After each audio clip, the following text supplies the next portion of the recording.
I'm Brad Smith, and this is Tools and Weapons. On this podcast, I'm sharing conversations with leaders who are at the intersection of the promise and the peril of the digital age. We'll explore technology's role in the world as we look for new solutions for society's biggest challenges. I think they're interdependent. I don't think they can ever be separated. And I do believe that by integrating AI and energy, we can unlock economic and social value. That's His Excellency, Dr. Sultan Al Jaber of the United Arab Emirates, or UAE. Dr. Sultan is the CEO and Managing Director of the Abu Dhabi National Oil Company, or ADNOC. He's also the founding CEO and Chairman of Masdar, the world's largest investor in renewable energy. And he was the president of COP28, last year's global UN conference on climate change. If you're thinking the CEO of an oil company is an unlikely choice to lead global efforts to combat climate change, you're not alone. But it's his expertise in oil and renewable energy that positioned him so well as a uniquely qualified leader in the climate dialogue. In this episode, Dr. Sultan explains the critical role oil companies need to play in the transition to decarbonizing energy production. We discuss the relationship between AI and green energy and how each, at their best, propel the other forward, and how bold personal leadership in the face of skepticism helped him bring people and industries together to form the UAE Consensus, last year's landmark agreement negotiated at COP28 in Dubai involves some of the largest commitments made to combat the climate crisis since the 2015 Paris Climate Accord itself. To hear more conversations like this one, I invite you to follow or subscribe to the podcast wherever you're listening now. My conversation with Dr. Sultan Al Jaber up next on Tools and Weapons.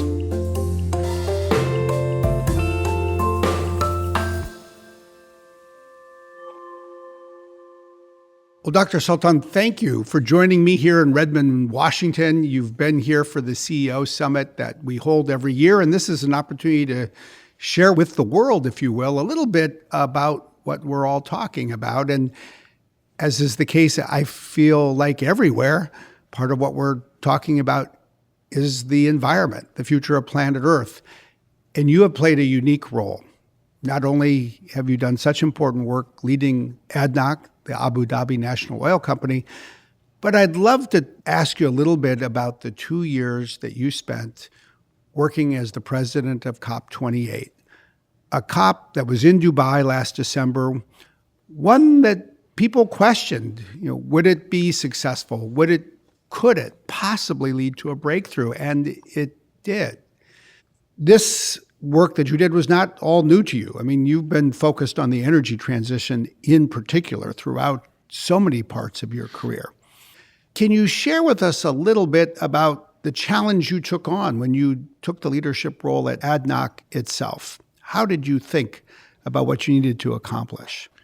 Well, first, thank you very much, Brad, for inviting me to the Microsoft CEO Summit and for giving me this opportunity to speak to you. Many people use the word innovation, but here in Microsoft, I can comfortably say that Microsoft truly defines the term and has really contributed to shaping the 21st century. And I'm glad and excited to be given this opportunity and to be here with you and with everyone else participating at this very special event. To your question, the mandate I had in ADNOC was simply centered around three main areas. One is to transform ADNOC and make it be the most advanced, progressive global energy company. The second is to decarbonize ADNOC and help ADNOC be the least carbon-intensive energy producer. And the third objective of my mandate is to future-proof ADNOC through, of course, adopting best-in-class, most advanced low-carbon solutions and technology, including, of course, AI digitization across our operations, while also expanding our scope in ADNOC to cater for low-carbon solution investments, new technologies, renewable energy, as well as gas investments outside of our own borders. And what we have come across in our transformation journey in ADNOC is the fact that AI can play an enablement role in helping achieve our mandate. And it is important for everyone involved in the space to realize that AI is not only accelerating the change, but in fact is changing the pace of change.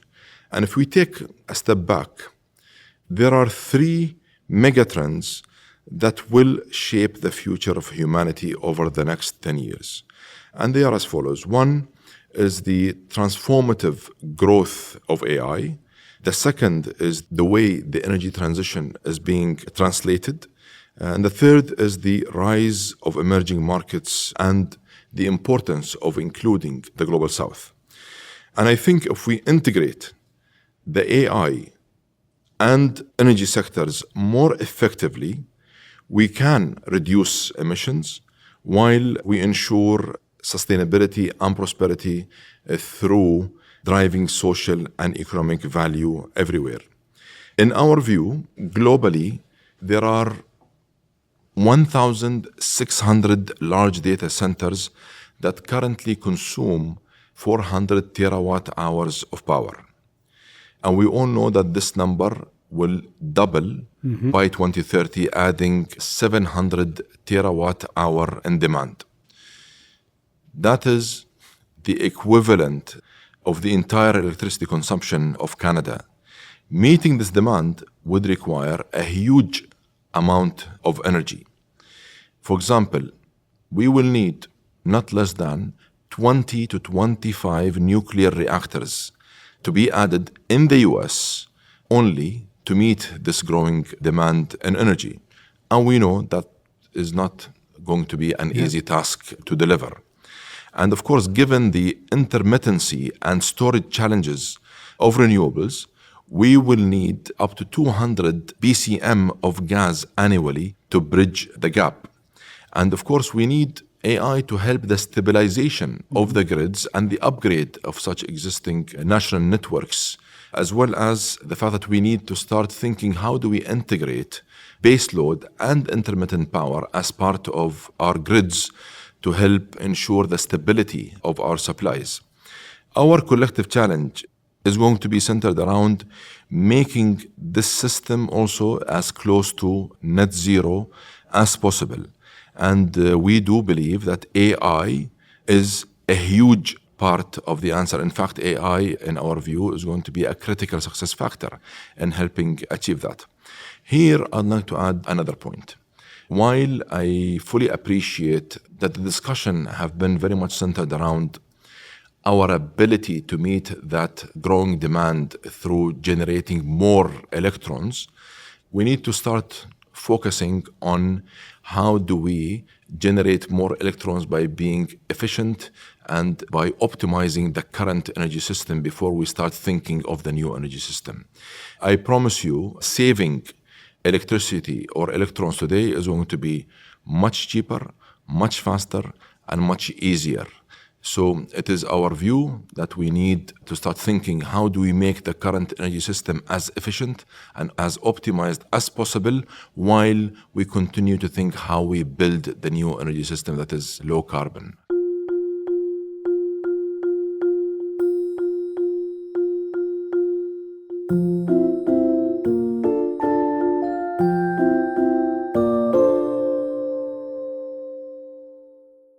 How do you think about the connection between AI and energy?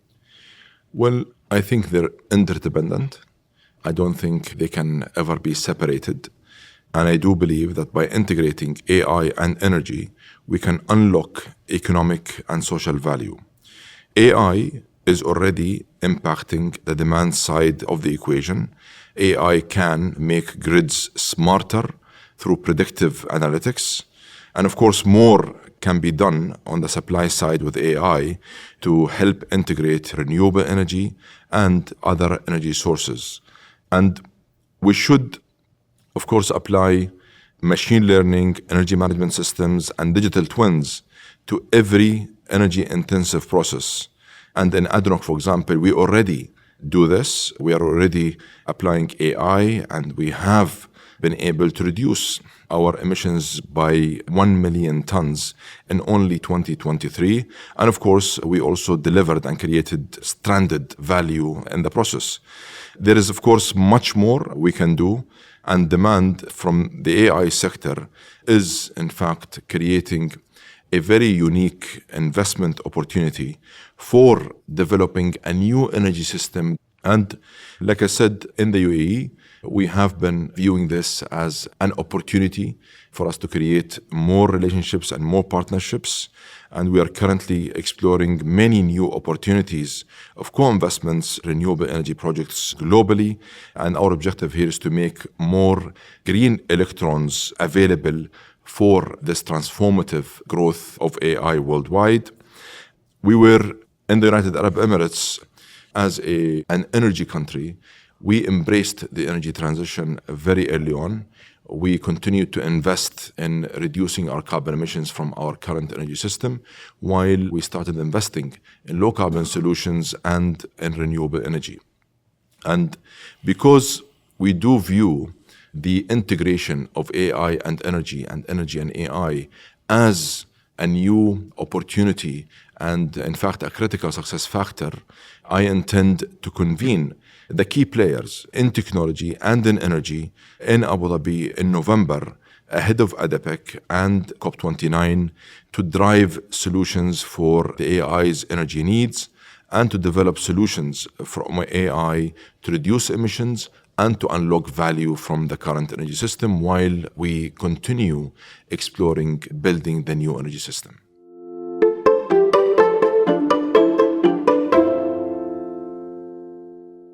One of the things that I think is interesting that I've had the opportunity to learn a little bit about that I was really not aware of before is that not every unit of energy, even the same kind of energy, is the same when it comes to carbon emission. Take something like natural gas. You have been leading work to reduce the carbonization of natural gas, and you've set an aggressive goal to reduce it by another 25% by the end of this decade. Can you share with us what you've been doing, what you find the most promising? We decided very early on that we will develop our own approach to the integration between renewables and hydrocarbons. So as such, while we continue to invest by applying scale and capital in renewable energy, we also did the same in the gas business. We applied capital and we applied scale in helping commercialize and scale up the carbon capture and storage technologies. And we have demonstrated a very unique capability in Abu Dhabi where we capture CO2 and we reduce our carbon emissions. We also believe that by integrating AI into energy and energy into AI, we can build a bridge to a low carbon, high growth future. And I do believe we will be able to unlock the greatest opportunity in socio-economic development since the first industrial revolution. We view the integration between AI and energy and AI as a true game-changing new economic opportunity that we will continue to invest in. I think that connects naturally with another point that I've heard you make, which is the world needs more electrons. Can you share with us what that means to you? In simple terms, we need to be pragmatic about our approach when it comes to being able to meet the global energy demands. Data centers are growing, and we need to come to terms with the reality that the investment in the energy sector today will not enable the energy system to cater for such demand. As such, we need to approach it differently. We need to focus very much on efficiency and optimization from the current energy system, and in parallel, start thinking the new energy system, which will consist of oil and gas, the decarbonized oil and gas with the lowest carbon intensity, gas as a bridge, nuclear, and renewable energy.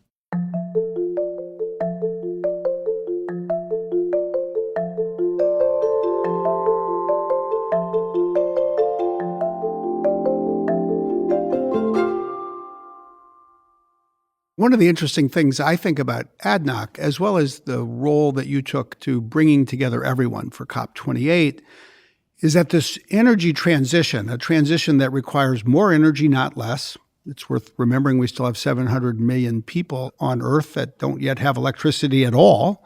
So we have a lot more electrons that need to be unleashed. It is going to require the energy companies of today to play a critical role in building the energy infrastructure of the future. And in addition to what you've described here, reducing the carbonization of something like gas, you've also led the way in constructing solar. I think most people would not know that the largest solar power plant in the world is in the United Arab Emirates. You've also made that a signature part, I think, of the work you've been doing for perhaps almost 2 decades now. Tell us a little bit about what you've done in that space and what you take away from having done that work. In fact, we do have in operation today in the United Arab Emirates the 3 largest solar power plants in the world, and we're very proud of that achievement. But this journey started back in 2006 when the leadership of the United Arab Emirates took a bold decision to launch a new economic development program entirely dedicated to sustainability and to renewable energy. And at the time, we launched Masdar, a company that has been able to become, in a very short period of time, the largest renewable energy investor in the world. Which you were the founding leader.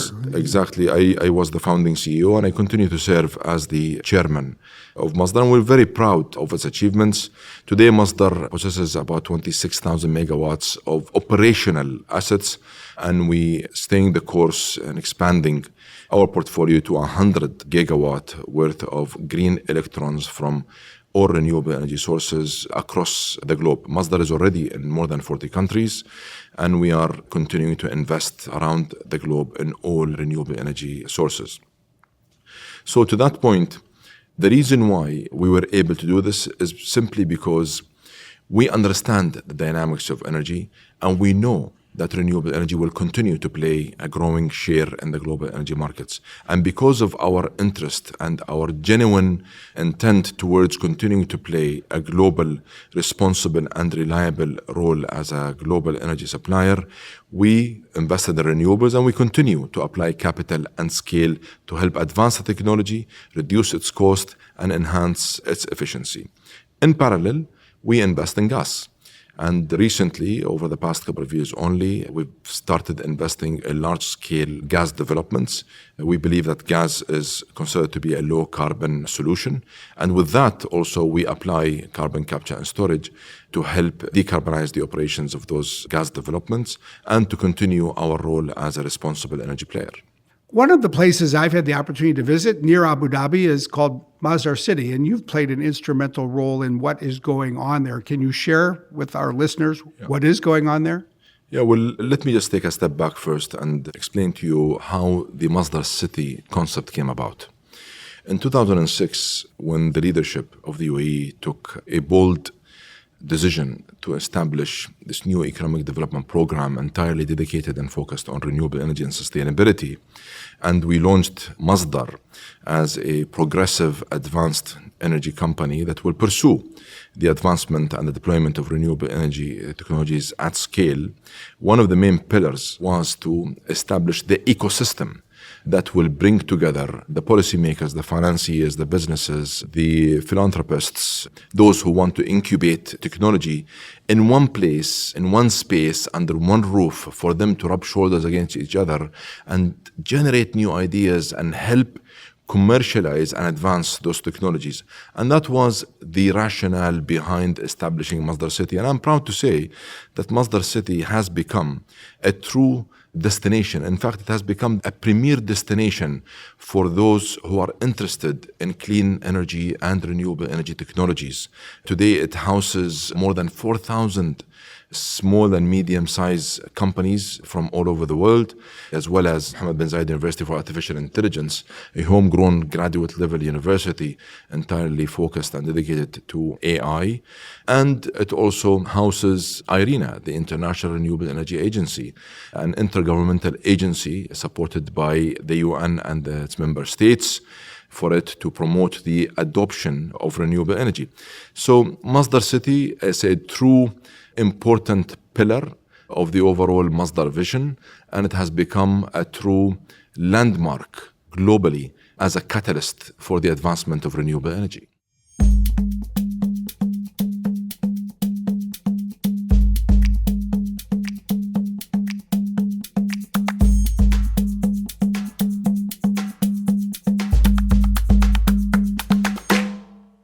One of the things that you have said in the past is that there will come a day when the last barrel of oil will be shipped.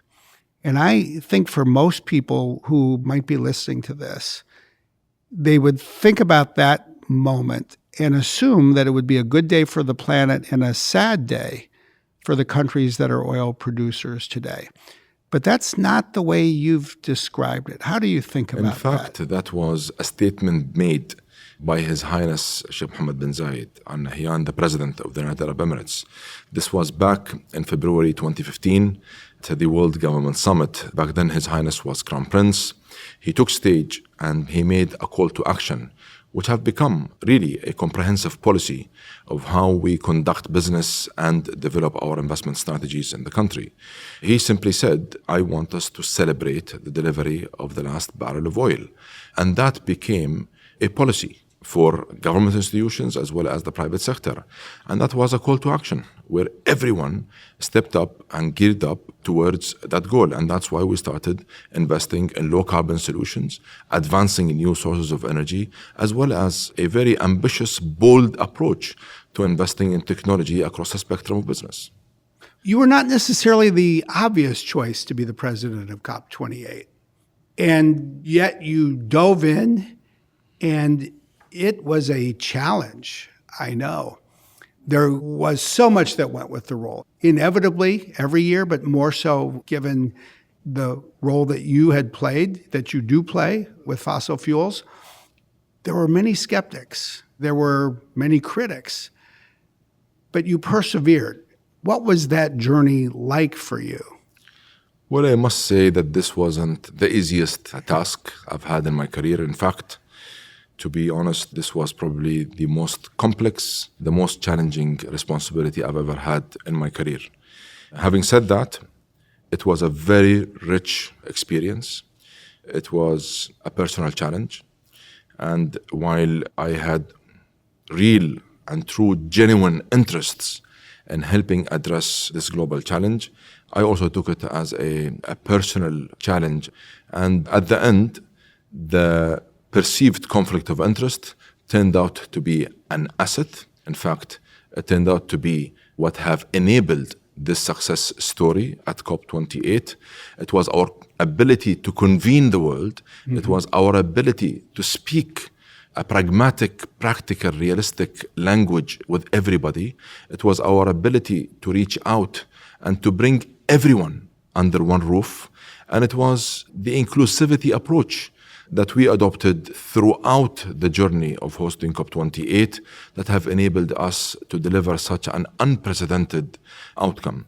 Who would have imagined that we would be able not only to bring the heavy emitting industries or the oil and gas industry to participate, but to get them to commit to very aggressive targets? This wasn't anything that anyone expected, but it was, again, our convening power, mm-hmm. our knowledge of the business and the industry, and it was the support that we have received from many like-minded partners around the world. And I must say, if it wasn't for the vision, the commitment, the dedication of our leadership, and how they inspired us throughout this journey, and if it wasn't for the support, the unwavering commitment I personally received from many like-minded partners around the world, I don't think this would have been possible. So I owe this success. This success would not have been possible if it wasn't for all the support we received, and of course our own determination mm-hmm. to drive the solutions and to correct course, building on the fact that we have been entrusted by the world to conduct the first ever global stocktake.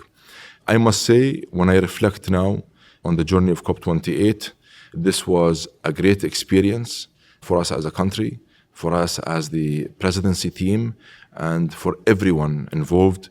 And again, it proved that multilateralism still works.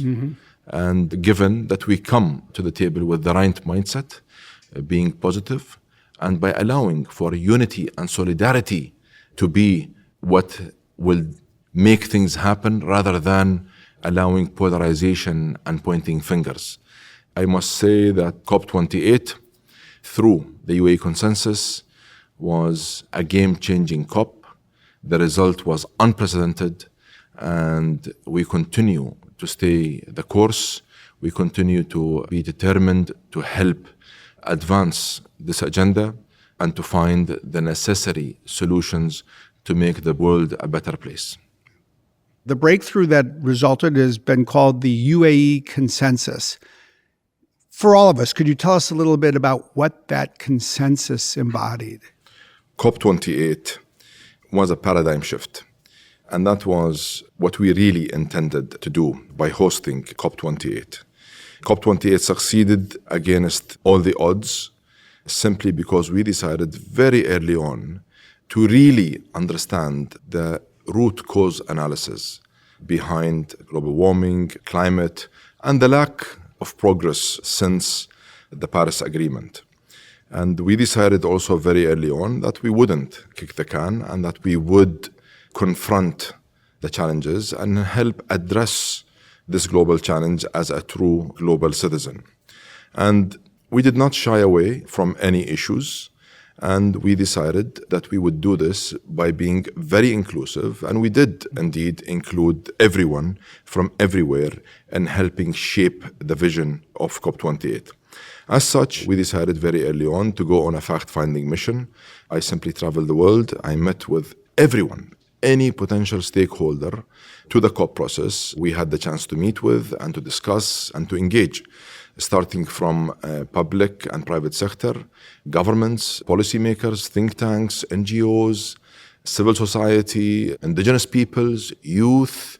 And here, I mean everyone. We included everyone. We did not in any way leave anyone on the side. And we wanted to really understand what it would take for us to create legacy for the United Arab Emirates and for the COP28 presidency.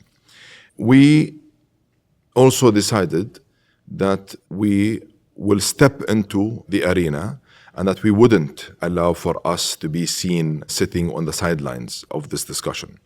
And that's why very early on, because of our vision and ambition for COP28 and the ultimate goals and objectives we set forth for ourselves, and the fact that COP28 was the first ever global stocktake since the Paris Agreement, and the fact that we came very early on and we said we want to set the record and correct course in order for us to be able to keep 1.5 within reach and in line with the science. At the end of COP28, we did, in fact, surprise those who doubted our ability to deliver such results, and we proved the doubters wrong, while also we inspired the optimists with unprecedented results.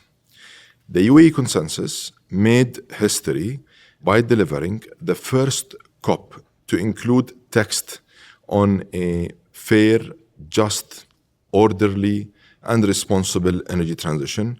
In a way, it took the world 27 COPs to get to this point in Dubai for us to get the 198 members of the process to agree on such language.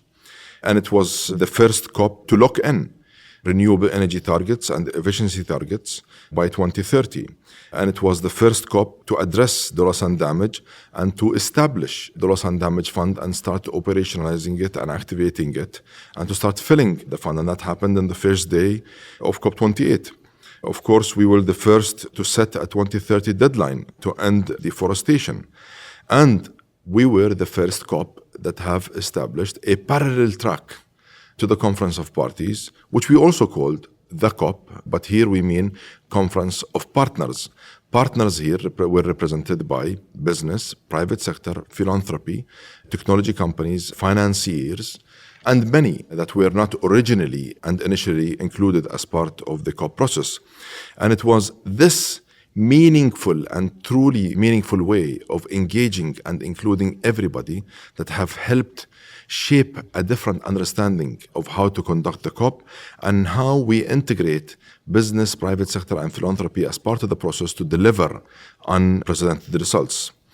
Key to how the UAE consensus came together was simply inclusivity. Mm-hmm. And if it wasn't for inclusivity, I don't think it would have been possible for us to reach such an agreement that is as progressive and as comprehensive as the UAE consensus. Another key differentiator also for COP28 was the fact that the UAE leveraged its close ties with key players like the United States of America, China, India, and others around the world, and used our convening power to help bridge between the misunderstandings and the misperceptions and the gaps between them, and to get them to unite and to adopt solidarity rather than polarization and pointing fingers to get to the end game of the UAE consensus. Inclusivity also meant engaging the private sector, business, and philanthropy like never before. We included, as part of the engagements, heavy industries, and we got them to unite around very clear decarbonization targets. The oil and gas industry stepped up for the first time ever to commit to zero methane emissions by 2030 and to net zero by or before 2050. And this was, on its own, a game changer for the COP. And here, the oil and gas industry was able to demonstrate their genuine interests in driving the solutions rather than only being seen as part of the problem. Now they are being seen as part of the solution. And that was a big achievement for COP28. The Finance Committee also not only showed up, but they did commit with $85 billion in new money to help climate finance, and also to develop a new finance framework that includes the reform of the international financial institutions as well as the World Bank, and to help activate their mandates in a way that will help accelerate new finance solutions to help address this global challenge. Your point on inclusivity, I think, is so important. And one of the things you and I have had a chance to chat a little bit about when you've been here is not just the way that you traveled the world, but all the places that you went to that were unusual destinations. And one of my favorites was the trip that took you to Brazil, where you met with indigenous peoples there. Can you tell us a little bit about what that meant to you to meet people? What did you hear? What do you take away from that experience? In fact, my experience in Brazil, meeting with the indigenous peoples, as well as other similar engagements and meetings I had in Bangladesh and some countries in Africa and India and in many other places around the world, these meetings, these engagements were not only rich in terms of the content I was able to collect and absorb, but also it was game-changing in how we viewed how we can custom tailor an approach that will include them and help push the ambition and the agenda forward. And I must say, if it wasn't for those type of engagements with such indigenous peoples in places like Brazil, I don't think it would have been possible for us to really practice the true meaning of inclusivity. Well, I think it's a bold vision, but not just a vision. As you put it, a lot of work is going into it. We clearly have a lot of additional work in the years ahead. I look forward to talking again, taking stock of the progress. Certainly the world is in a better place as we look to COP29 because of the progress that you and others made really under your leadership at COP28. So let me say thank you, and I look forward to talking again. Thank you very much, Brad, for the opportunity. I appreciate it. And I look very much forward for our collaboration and our partnership. Thank you. Thank you.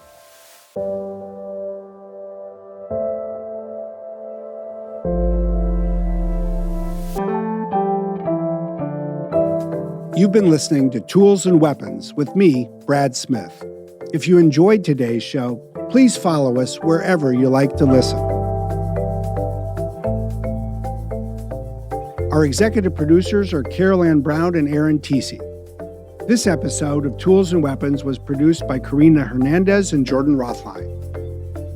This podcast is edited and mixed by Jenny Cataldo with production support by Sam Kirkpatrick at Run Studios. Original music by Angular Wave Research. Tools and Weapons is a production of Microsoft, made in partnership with Listen.